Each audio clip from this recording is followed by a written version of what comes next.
At 11:20 on the morning of November 3, 1926, a young miner named Rutherford Wilfred Wills was 800 feet beneath Michigan's Upper Peninsula.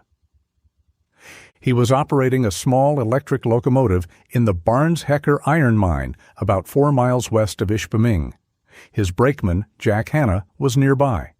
A scheduled blast had just gone off in another section of the mine. Then Wills felt something he had never felt before. Pressure pushed against his ears. A strange sound moved through the darkness. Then came a violent rush of air, strong enough to extinguish the carbide lamps fixed to the men's helmets. The electric lights along the tracks dimmed. Then they went out. Wills and Hanna were suddenly standing in near-total darkness. Somewhere behind them, the earth had begun to move. Not a few rocks, not a loose timber. An entire underground section was collapsing. Above them, the surface split open. Trees, boulders, sand, and gravel began pouring into the mine. Water followed. Within minutes, the Barnes-Hecker mine became an underground grave. 51 men died. 41 of them were never brought home. The Historical Society of Michigan identifies Barnes-Hecker as the deadliest mining disaster in state history. Federal mine safety records list it among the worst metal and non-metal mining disasters in the United States. This is the story of the mine that collapsed, the man who outran the flood, and the families left standing at the end of a dirt road, waiting for men who would never return. This is End of the Road in Michigan. The Iron Country.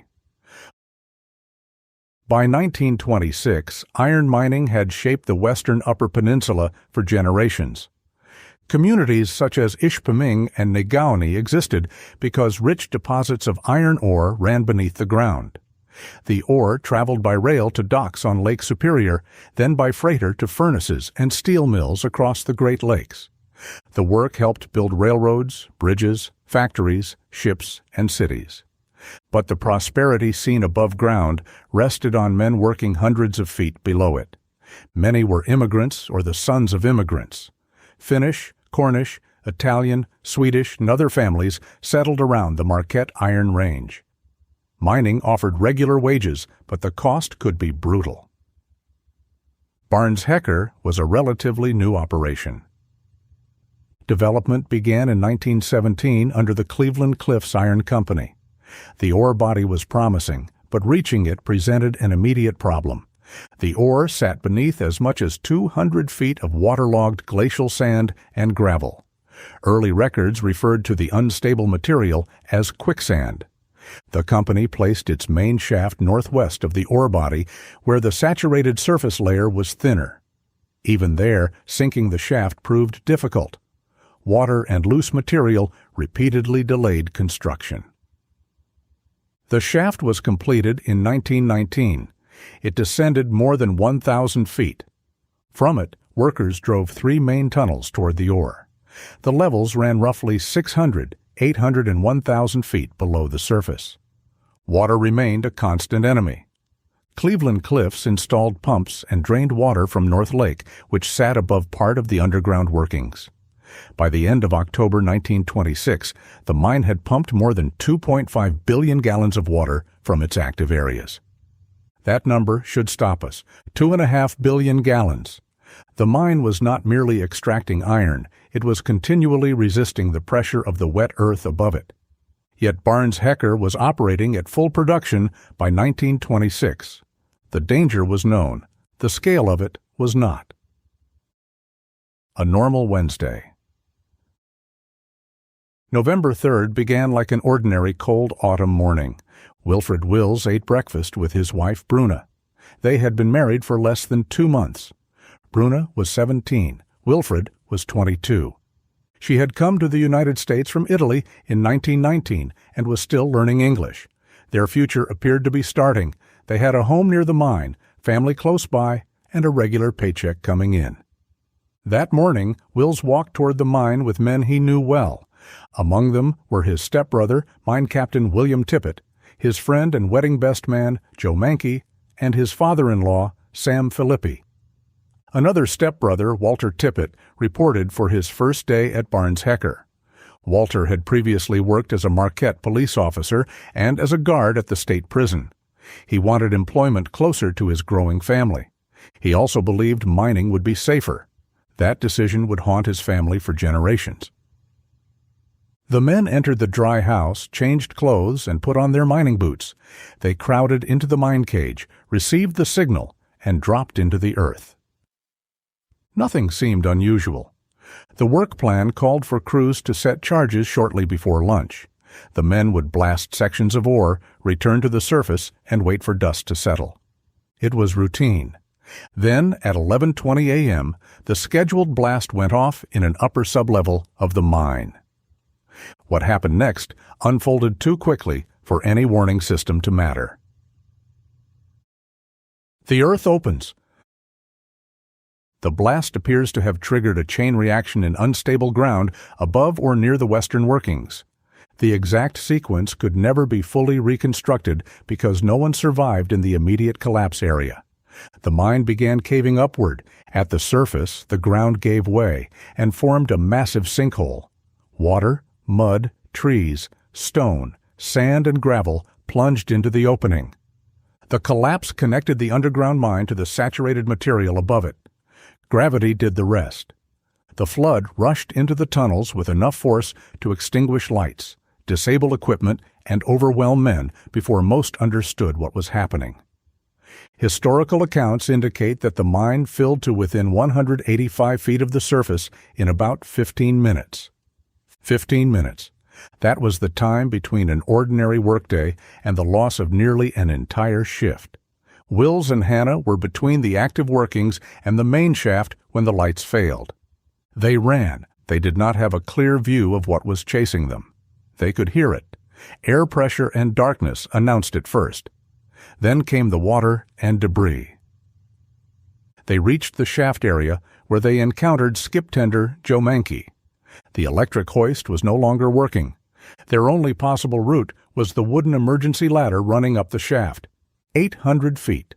There was no elevator, no powered equipment, no rescue crew waiting below. Only a ladder rising into darkness and a flood gaining from underneath. The climb out of the abyss. Wills began climbing. Hannah and Mankey followed. At the 600-foot level, another man joined them. John Kirby, Jr. had been working closer to the shaft. 4 men were now trying to climb out. The ladder was wet, the shaft was dark. Their heavy boots and work clothes slowed them. Below, the flood rose through the mine. Wills kept moving. 200 feet, 400, 600. Accounts differ slightly on the exact time, but Wills appears to have climbed roughly 800 feet in little more than 10 minutes. Consider what that means. An 800-foot vertical climb is close to 3/4 of the height of the Eiffel Tower. Wills did it on a mine ladder, in darkness, after running through underground tunnels, while believing that water and debris were directly beneath him. He did not climb because he thought he could save himself. He climbed because stopping meant death. Hannah, Mankey, and Kirby did not reach the surface. The rising water overtook them. Wills emerged, stumbled onto the ground, and collapsed. His legs cramped severely. He was exhausted, disoriented, and, according to later accounts, nearly incoherent. He was the sole underground survivor. Below him were his friends, co-workers, and relatives. His father-in-law was still inside. His best man was still inside. His stepbrothers were still inside. 51 men remained underground. The whistle. On the surface, the first public warning was the mine whistle. It began sounding wildly. In mining communities, whistles carried meaning. They marked shifts and emergencies. Families knew the difference. Bruna Wills was walking toward the mine carrying lunch pails for her husband and father. A neighbor drove past and shouted that the mine had caved in. Bruna ran down the road toward the shaft house, the lunch pails still swinging at her side. At the mine, she entered a growing crowd of workers, wives, and children. Someone told her Wilfred had escaped. Then she learned her father had not. Across the nearby communities, the news moved from house to house. Families came to the mine because there was nowhere else to go. They gathered near the headframe and waited for information. Children watched adults cry without fully understanding why. Company officials considered whether anyone could still be alive. At first, hope remained. Mining communities had seen men survive cave-ins before. Some found air pockets. Others reached sealed chambers or connecting passages. Barnes Hecker had an underground connection toward the nearby Morris mine. 7 men, including Marquette County Mine Inspector William Hill, apparently tried to use that route. They did not make it. The flood reached them before they reached safety. As engineers examined the damage, the hope of a large rescue faded. This was not a blocked tunnel that could be cleared. The mine had filled with water, sand, rock, and debris. Its underground structure had been torn apart. There was no safe path back inside. 10 men come home. Recovery crews eventually found 10 bodies. 3 were recovered near the main shaft. 7 more were found in the connecting tunnel toward the Morris mine. Their injuries showed the force of the flood and debris. Funerals followed across the region. For 41 other families, there would be no body, no final viewing, no casket holding their husband, father, son, or brother. The men remained where they had been working when the earth came down. Cleveland Cliffs abandoned the mine. The shaft was sealed. Barnes Hecker had become both an industrial ruin and a cemetery. One of the dead was 18-year-old John Arve Wepsala, identified as the youngest man killed. His body was among those recovered. Nearly a century later, his relatives said the family rarely discussed what had happened. That silence was not unusual. Some families kept photographs and stories. Others pushed the disaster into the background because speaking about it reopened wounds that never fully closed. The final count was crushing: 51 men dead, 41 widows, 5 women were pregnant. 132 children had lost their fathers. 42 of the dead were married. 9 were single. Those numbers explain the scale. They do not explain what happened inside each home. Who was responsible? The official answer was simple: no one. A Marquette County coroner's inquest was held in February 1927. It lasted only 1 day. The findings said the men died in a cave-in, but the cause was unknown. Investigations did not hold Cleveland Cliffs legally responsible. The company described the disaster as unavoidable and non-preventable. Company reports treated the deaths as a risk inherent in mining. The state geologist and coroner's office found no negligence. That conclusion deserves scrutiny. The ore body was known to lie beneath deep, saturated glacial material. The mine had fought extreme groundwater from the beginning. Billions of gallons had already been pumped out.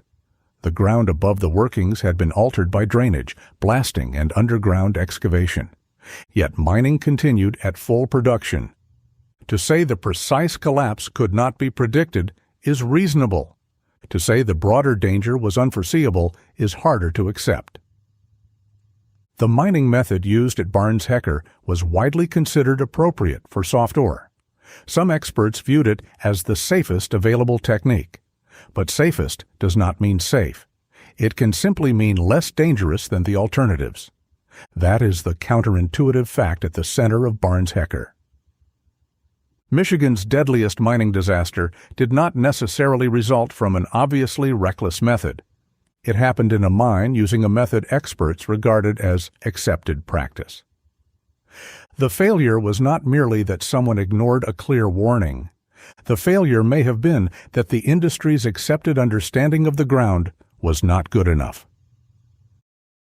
The price of a miner's life. Cleveland Cliffs paid workers' compensation to dependent families. Contemporary arrangements reportedly provided each qualifying family $8,400, distributed in weekly payments of $28 over 300 weeks. The company doubled certain weekly compensation payments, provided some widows with rent and utilities, and later offered employment to sons of victims when they reached adulthood. Those measures helped families survive. They did not replace the lost income forever, and they did not restore the men. The compensation system also reflected the limits of labor law in 1926. Industrial death was treated partly as a financial calculation. A husband was gone, a father was gone. The company calculated a payment schedule. Then the mine was sealed. The community was expected to move forward. The man who lived. Wilfred Wills survived the mine, but survival did not end the disaster for him. He had climbed out while men he knew were overtaken below. His wife's father died. His closest friend died. Members of his family died. He lived for decades after the collapse and spoke publicly about what he remembered. His account preserved the few known details from inside the mine during those final minutes. But he could not tell anyone what happened in the main collapse area. No one could. That absence has given Barnes-Hecker an unsettling quality. We know the time of the blast. We know when the lights failed. We know how fast the mine flooded. We know Wills climbed. We do not know what most of the men saw, said or did in their last moments. Some may have been killed instantly. Others may have heard the collapse moving toward them. There was no final message from underground, no rescue note, no survivor from the lower workings to provide a complete account. Only a flooded mine and 41 men who remain inside it. A cemetery without graves. For years, the Barnes-Hecker site sat largely out of public view. The mine workings disappeared beneath water and forest. The surface sinkhole became a quiet pond. Nature softened the industrial scars, but it did not erase them. A memorial marker was placed in the area decades after the disaster. More recent work has focused on preserving family records, photographs, and oral histories before they disappear. The Marquette Regional History Center and local historical groups are gathering materials as the 100th anniversary approaches in November 2026. Families have taken part in cemetery tours, remembrance events, and plans for a memorial park. On the centennial, bells are expected to ring 51 times in Ishpeming. One bell for each man. The effort is not about turning suffering into spectacle. It is about restoring names to a disaster too often reduced to a number. Final thoughts about the disaster. Today, the Barnes-Hecker mine no longer sends iron ore to the surface. There is no shift whistle calling men to work. No cage dropping into the shaft. No locomotive moving through the lower levels. The mine is silent. But beneath the water, mud and collapsed rock are tools, tunnels, and the remains of 41 men. Their families never had the ordinary rituals that follow death. There was no recovery, no final trip home, and no burial beneath an individual stone. The earth that gave the region its iron kept the men who went down to remove it. Barnes-Hecker is often described as an accident. That word is accurate, but incomplete.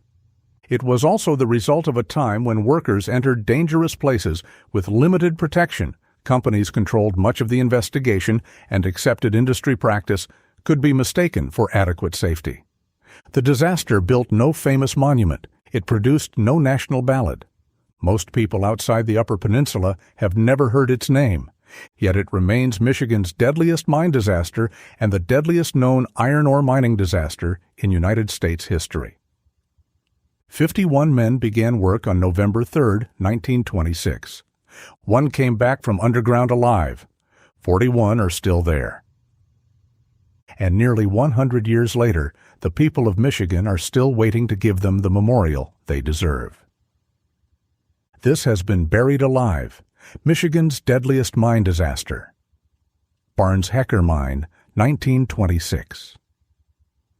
Thank you for listening to End of the Road in Michigan. If you like our stories, please take a moment to review our podcast and give us new ideas on what to cover next.